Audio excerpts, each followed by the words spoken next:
Hello guys, welcome to my channel. आज का topic है SGF शॉर्टेस्ट जॉब फर्स्ट है। CPU शेड्यूलिंग का एक टॉपिक है। इसमें आपकी process, number of process, arrival time, burst time, complete time, TAT मैंने पहले ही निकाला हुआ है। ठीक है, तो इसका ग्रैंड चार्ट मैं आपको बताती हूँ कि ये कैसे सोल्व की जाती है, SGF एल्गोरिथम कैसे सोल्व की जाती है। तो इसमें आपका प्रोसेस P0 आया, आपका अराइवल टाइम P0 जीरो पे आया आपका P0। ठीक है, तो मैंने यहाँ पर राइट किया P0। फिर उसके बाद 1 पे कौन आया आपका, कौन सी प्रोसेस आई, P1। ठीक है, 1 पे कौन सी प्रोसेस आई, P1। लेकिन P1 का बस CPU टाइम कितना है, 6 है। इससे छोटी और भी कोई प्रोसेस P2 3 पे आई, लेकिन उसका CPU टाइम 2 है। P3 5 के आए, लेकिन उसका CPU टाइम 4 है। तो सबसे कम CPU टाइम किसका, P2 का। तो हम यहाँ पर P2 एग्जीक्यूट करवाएंगे। P2 का अराइवल टाइम 3 और CPU 2, तो 10 प्लस में 2 12। ठीक है, फिर उसके बाद शॉर्ट टाइम, कम टाइम किसका, P3 का। ठीक है, तो 12 प्लस में 4 16। फिर P1 का 6, तो 16 प्लस में 6 22। तो टोटल प्रोसेस आपकी कितना टाइम लगा, टोटल प्रोसेस कंप्लीट होने में 22 मिनट। ठीक है, उसमें आपका कंप्लीट टाइम ये वाला ही लिखेंगे। उसके बाद आपका TAT time, turn around time कैसे निकलेगा, कंप्लीट टाइम माइनस में अराइवल टाइम। 10 में से 0 10, 22 में 1 21, 12 में से 3 गए 9, 16 में से 5 गए 11। वेटिंग टाइम आपका टर्न अराउंड टाइम माइनस में CPU टाइम, तो 10 माइनस में 10 0, 22 माइनस 6 15, 9 माइनस 2 7, 11 माइनस में 4 7। अच्छा, पेपर में ये तो नहीं पूछते, पेपर में ये पूछते एवरेज टर्न अराउंड टाइम कितना है इस एल्गोरिथम का, और एवरेज वेटिंग टाइम कितना है। तो एवरेज टर्न अराउंड टाइम कितना है कि आप इन सभी को ऐड करोगे। देखो 10 21 9 और 11, और टोटल प्रोसेस कितनी है आपकी 1 2 3 4, 4 से डिवाइड कर दोगे तो आपका ये आंसर आएगा। और ये हमेशा मिली सेकेंड में इसका आंसर आता है। वैसे ही इनको प्लस कर दोगे वेटिंग टाइम, ये वेटिंग टाइम निकल गया है, तो इन सभी को प्लस करोगे, टोटल प्रोसेस के से डिवाइड करोगे तो आपका आंसर आ जाएगा। Thank you guys. अच्छा, मैं आपको एक क्वेश्चन और करवा देती हूँ इसका। अभी ये वाला क्वेश्चन है, प्रोसेस है आपका, ये भी आपका SGF ही है। इसका देखो, प्रोसेस मैंने लिखा हुआ है P1, और इनका अराइवल टाइम लिखा हुआ है, और CPU टाइम लिखा हुआ है।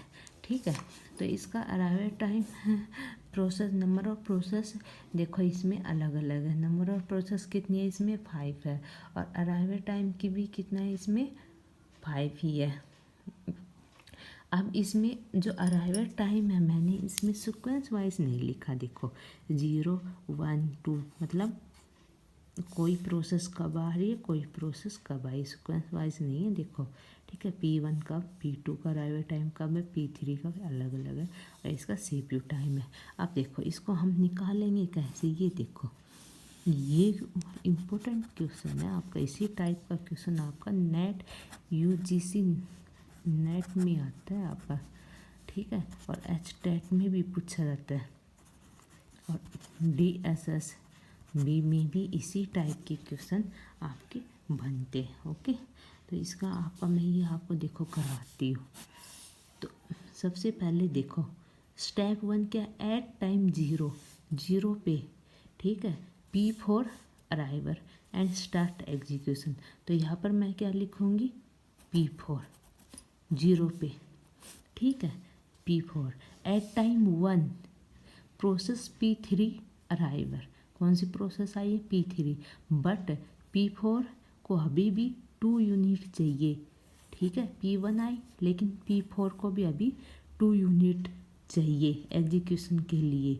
It will continue execution. Okay, उसके बाद P2 एट ए टाइम 2। ठीक है, P2 एट ए टाइम 2 प्रोसेस P1 तो अराइवर हो गई, and add to the waiting queue okay. P4 will continue to execution, तो P4 तो आपका कंटिन्यू हो रहा है, तो अभी P3 भी आ चुका है आपका और P1 भी आ चुका है, P3 भी और P1 भी, ठीक है। 1 पे आया, ये 2 पे आया। उसके बाद आपका P3 पे कौन आएगा, P1 P2 P3, P4 will finish it is execution, ये P4 अपना ये 2 पे आ गया। उसके बाद P3 P1 भी आ गया, P3 भी आ गया और P4, तो उसके बाद देखो P4 कंप्लीट हुआ 3 पे, ठीक है। P4 कंप्लीट हुआ 3 पे, उस P4 के बाद P1 आया, ठीक है। P1 आया 2 पे, P3 का तो देखो टाइम ज़्यादा है, इसलिए हमने कौन सा सिलेक्ट किया है, P2 किया है। P2 क्यों सिलेक्ट किया है, क्योंकि उसका CPU टाइम 6 है और P3 1 पे आया है, लेकिन उसका CPU टाइम क्या है, 8 है। तो इसमें से कौन सी छोटी है, P1 या P3, बताओ। P1 छोटी है, इसलिए हमने यहाँ पर P1 लिया है, समझ गए ना।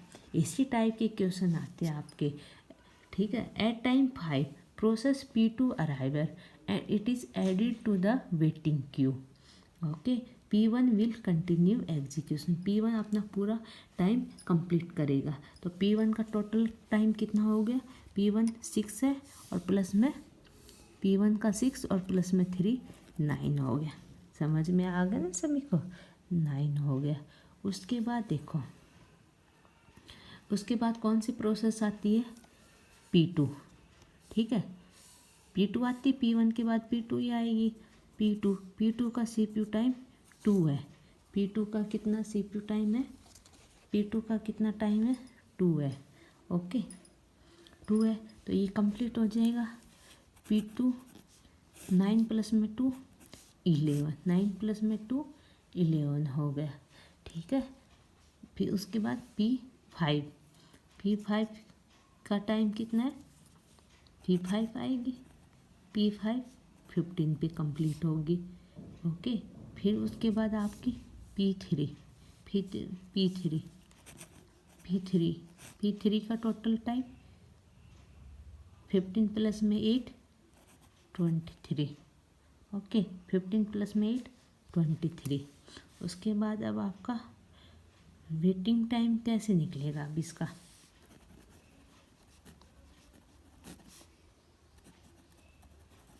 बताओ। अब इन सभी का वेटिंग टाइम कैसे निकलेगा आपका, बताओ। वेटिंग टाइम कैसे निकलेगा, देखो मैं बताती हूँ। P4 आया कितने, 0, एग्जीक्यूट कितने पे हुआ, 0 पे। P1 देखो आया कितने पे, एग्जीक्यूट कितने में, 3, आया कितने पे, 2, तो वेटिंग टाइम कितना हुआ, 1, ठीक है। P2 9 माइनस में 5 4, ठीक है। P5 11 माइनस में 4 7, P3 15 माइनस में 1 14, ओके गाइस, थैंक यू। तो ऐसे ये क्वेश्चन होते हैं आपके शॉर्टेस्ट जो फर्स्ट में कि CPU का जो सबसे कम जिसका टाइम है वो पहले एग्जीक्यूट होगा। Thank you.